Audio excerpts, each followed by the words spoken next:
Muito bem, voltamos para o nosso segundo e último bloco do encontro de hoje, tratando sobre a questão antes do intervalo da imunidade genérica. Fechamos as imunidades genéricas e agora inaugurar um outro tema. É um tema também de suma importância para você. Nós vamos começar agora a traçar informações importantes sobre os tributos e espécies tributárias. Observe que a Constituição, no artigo 146, inciso 3, na letra A, traz que a definição de tributo e das espécies tributárias deve ser realizada através de uma lei complementar, e aqui eu me faço valer da decisão do STF, uma lei complementar nacional. Vejam, em nenhum momento o texto constitucional estabelece que o tributo tem que ser criado por lei complementar. Tem que ser definido, não só o tributo, mas como as espécies por uma lei complementar nacional. E observe que a definição de tributo ela é encontrada em dois dispositivos distintos. O primeiro no artigo 9º da Lei 4.320, de 64, que trata sobre normas gerais de finanças públicas. E a outra no artigo 3º da Lei 5.172, de 66, que é o Código Tributário Nacional. Ambos conceitos eles são válidos conforme nós vimos já. Então, no início das aulas. Esse aqui traz o conceito financeiro de tributo, válido, e este traz o conceito econômico de tributo, também válido. Nós vamos nos utilizar, conforme na questão tributária, sempre do conceito de tributo, tratado no artigo 3º, quando diz que tributo é toda prestação pecuniária compulsória em moeda ou cujo valor nela se possa exprimir, que não constitua sanção por ato ilícito instituído por lei e cobrado mediante atividade administrativa plenamente vinculado.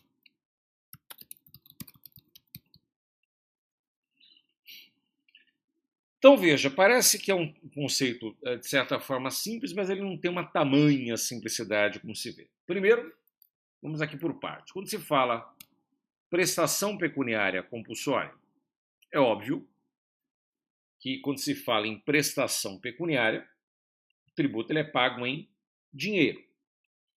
E a compulsoriedade não tem a ver tão somente com uma obrigatoriedade, mas com uma imposição unilateral do Estado, onde o particular não tem uma participação direta. Quando se fala aqui em moeda ou cujo valor nela se possa exprimir, você tem aqui duas situações a serem observadas. Primeiro, alguns dizem, mas a expressão em moeda ela é redundante. Na verdade, não é. É que aqui veda-se o pagamento de tributo in natura ou in labore. Eu não posso pagar tributo, por exemplo, com o produto do meu trabalho. Eu não posso chegar e falar assim, olha, eu produzo soja, eu estou devendo imposto de renda, eu vou então repassar o valor do imposto de renda em soja. Né? Eu também não posso pagar tributo em labore, ou seja, quanto que eu estou devendo aí de tributo? Vou pagar aí pintando praças, avenidas, pintando paredes de escola. Quer dizer, eu não posso me utilizar da parte laboral para pagamento de tributo. Da mesma forma, não se veda a fixação de tributos através de indexadores.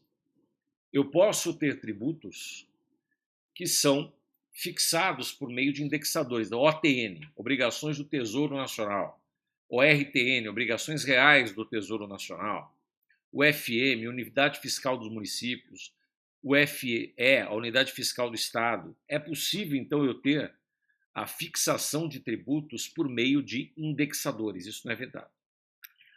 Quando diga aqui que não constitua sanção por ato ilícito, o tributo ele não pode se configurar nem como sanção de ato ilícito direta, por exemplo, multa, tributo e multa não se confunde, como também o tributo não pode ser utilizada para a aplicabilidade de sanções indiretas, também chamadas sanções políticas. Olha, vou te dar um exemplo. Eu vou interditar o teu estabelecimento enquanto você não pagar tributo. Isso é vedado.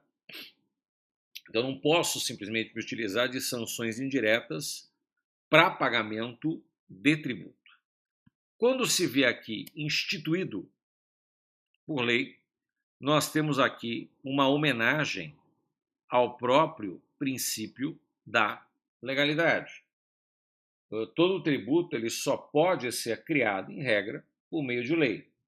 Admite-se a possibilidade, pelo entendimento do STF, de criação de tributo por meio de medida provisória. Mas você tem que sempre saber que a regra é tributo tem que ser criado por meio de lei.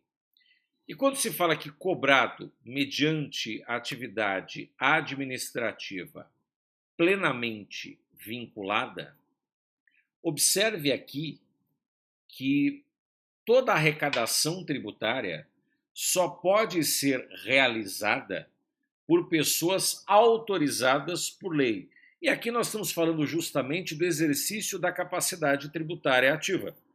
O exercício da capacidade tributária ativa só pode se dar por meio de autorização legislativa e, em regra, esse exercício da arrecadação pode se dar ou por pessoa jurídica de direito público ou, eventualmente, privado, desde que autorizada mediante legislação.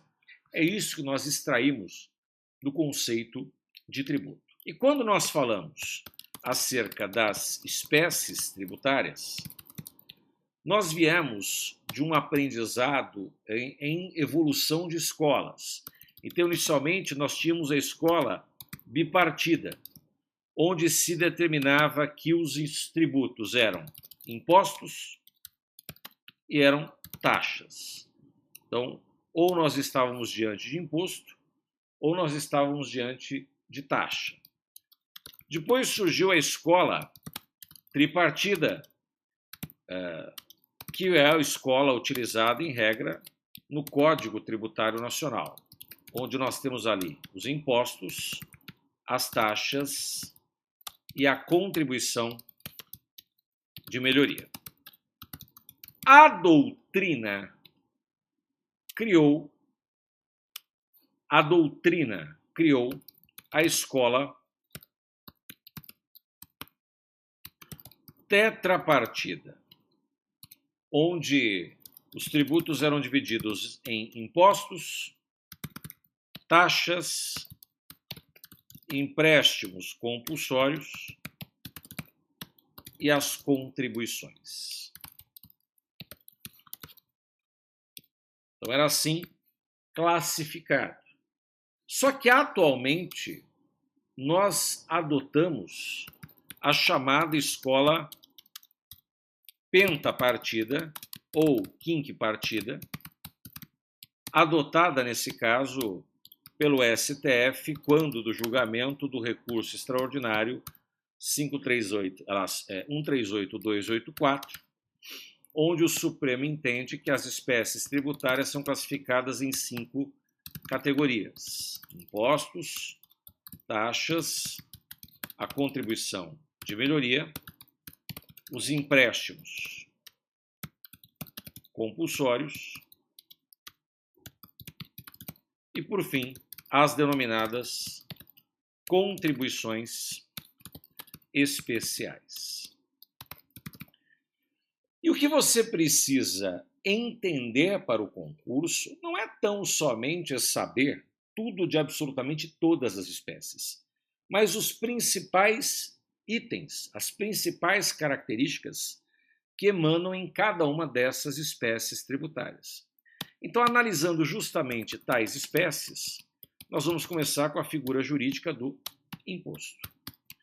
Primeiro que o imposto tem o seu fundamento tanto no artigo 145, inciso 1º da Constituição Federal, como o seu regramento de incidência deve estar estampado numa lei complementar nacional, conforme estabelece o artigo 146, inciso 3, letra A. Ah, mas Caio, lá na letra A não está falando de regramento de incidência.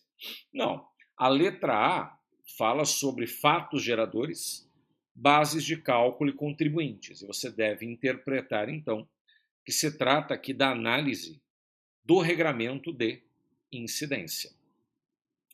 Veja que, independentemente disso, nós temos ainda a questão de que a sua definição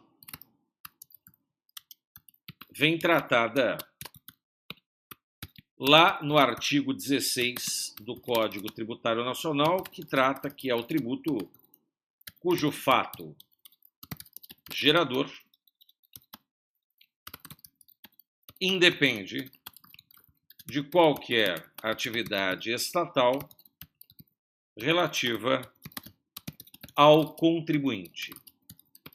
Observe que, quando se fala que independe de qualquer atividade estatal relativa ao contribuinte, está-se a afirmar aqui que, quando eu e você pagamos imposto, isso não gera ao Estado nenhum dever contraprestacional. Ou seja, neste caso, não gera a possibilidade ao Estado de simplesmente devolver numa atividade estatal específica. Então, por esse motivo, o imposto ele é chamado de tributo não contraprestacional, chamado, nesse caso, também de tributo não vinculado. Ele não se vincula a uma atividade estatal específica. Nesse aspecto, por mais que o imposto seja um tributo não vinculado, as pessoas confundem com a questão de sua arrecadação. E nós aplicamos ao imposto o princípio da não afetação.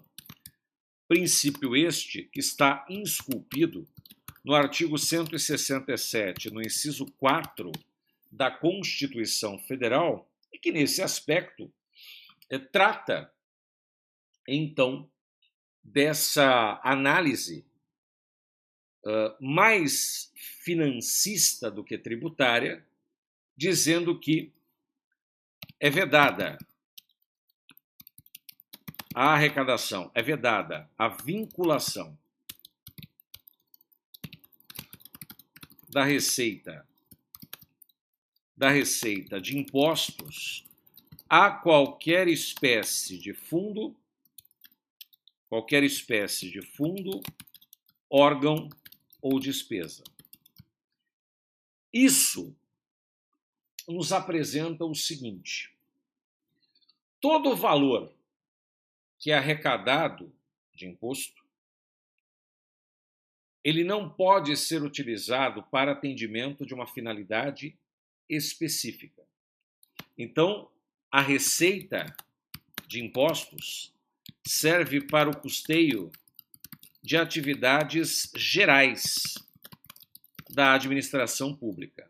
Então, não é tão somente para esta ou para aquela atividade. É utilizada para custeio das atividades gerais da administração pública.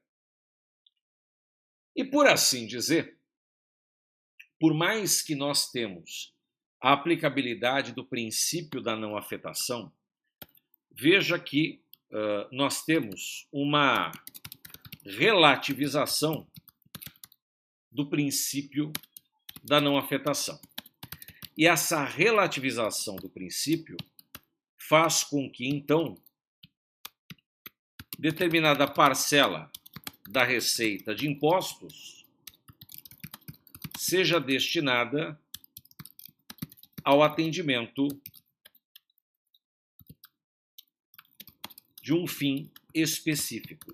Ou seja, uma parte da arrecadação dos impostos, então, terá uma vinculação por uma expressa determinação constitucional. E acontece isso inicialmente na repartição de receitas tributárias. Veja que o tema de repartição de receita tributária ele está tratado entre os artigos 157 a 162 da Constituição Federal. E nós temos a chamada repartição de receita tributária direta, quando a repartição ocorre entre entes federativos, e uma repartição de receita tributária indireta, quando eu tenho a destinação de receita, quando eu tenho a destinação dessas receitas aos fundos. Então, por exemplo, sei lá, o fundo de participação dos estados e dos municípios. Então, isso passa a ser uma espécie, então, de vinculação de parcela da receita de impostos, quando eu tenho, então, essa repartição de receita tributária. Eu também tenho isso quando dá aplicação de recursos mínimos à saúde e à educação. Isso ocorre na saúde, nos termos do artigo 198, no parágrafo 2º da Constituição, e na educação, nos termos do artigo 212. Então, veja que parte da arrecadação do imposto tem que ser destinado para a saúde e tem que ser destinado para a educação. Uma parte do dinheiro vindo do imposto também é utilizado para o custeio da administração tributária. Então, os órgãos e entidades que realizam a arrecadação e a fiscalização de impostos passa a ser, então, utilizada para essa finalidade. Eu pego uma parcela desse dinheiro de imposto e utilizo para o atendimento da estrutura da fiscalização estatal.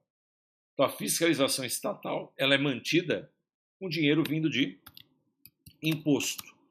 E parte do dinheiro vindo de imposto também serve para as prestações, a prestação de garantias para as operações de crédito de antecipação de receita. Então, existem determinadas garantias que são ofertadas com o intuito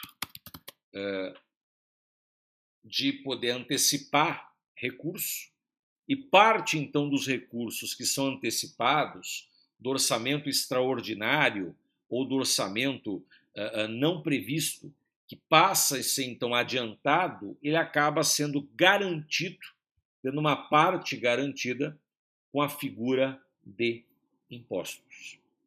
Então, por mais, observe que o imposto tenha uma arrecadação não vinculada, isso é fato, ele tem uma arrecadação não vinculada.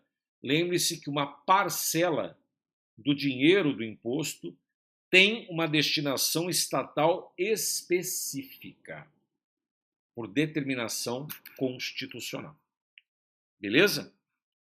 Muito bem. Além dessa questão que nós vimos a respeito da vinculação, nós temos uma classificação.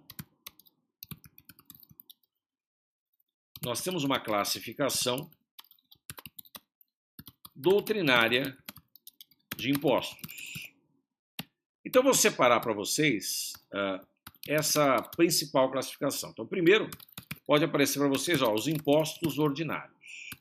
Então, os impostos ordinários são aqueles em que a União pode criá-los nos termos do artigo 153, são aqueles em que os estados e o Distrito Federal podem estabelecer nos termos do artigo 155 e que os municípios e o Distrito Federal podem estabelecer nos termos do artigo 156. Então, estes são considerados como impostos ordinários. E além dos impostos ordinários, nós temos os denominados impostos extraordinários. E extraordinariamente podem ser criados dois impostos.